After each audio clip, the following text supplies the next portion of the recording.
ardayda Soomaaliyeed ee ku nool dalkani Koonfur Afrika ayaa gudoomiye u doortay inay hogaamiso gabadha lagu magacaabay Ibrahim Yusuf Maxamed oo ah gabadhii ugu horeysay ee noqotay gudoomiyaha ardayda Soomaalida dalkani Koonfur Afrika. xalfadan oo ay ka soo qayb galeen qaar ka mid ah madaxda jaaliyadaha, waalidiinta iyo safaaradda Soomaalida ayaa waxaa lagu qabtay magaalada Johannesburg ee dalka Koonfur Afrika. gudoomiyaha waxaan oran lahaa waxaan u maleynayaa haddii qolada guddiga kula shaqayso oo aad wada shaqaysaan iyo ardada qaybaha kale inta arrin laga wada doono oo ay adkaato oo meel loo saaro la waayo inta la soo qaday leeyahay gudoomiyaha go'aanka gaarayo miiska lagu soo saaro. ilaahay ka baryana ilaahay shaqadii iyo mas'uuliyadii ay qaaday ilaahay inuu fududeeyo. anagana waxaan jeclaanahay dhammaan haddaan ardayda Soomaaliyeed in aan si wanaagsan insha Allah ula shaqeeyo. inaad managing the organizational expectations ayadana waa laydinka rabaa. organizational goalska waa inaad taqaanaa horta organizationka ka shaqaysan maxaad tahanadeen maxaad inaad qabataan waa meeshaas visionka iyo missionka iyo organizational goalska iyo objective ay soo galayaan. waa inaad gudoomiye waxa laga rabaa in uu shaqada ururka qaybiyo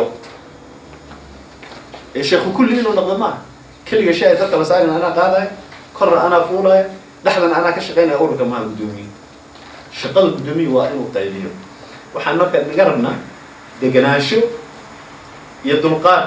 qaybsamaha safaaradda Soomaalida hidaha iyo tacliinta Cabdi Xalana Xirsi ayaa u hambalyeeyay gudoomiyaha cusub ee ardayda Soomaalida dalkan Koonfur Afrika wuxuuna sheegay in safaaradda garab istaagi doonto wax walba oo ku saabsan waxbarashada ardayda Soomaalida iyo horumarintooda.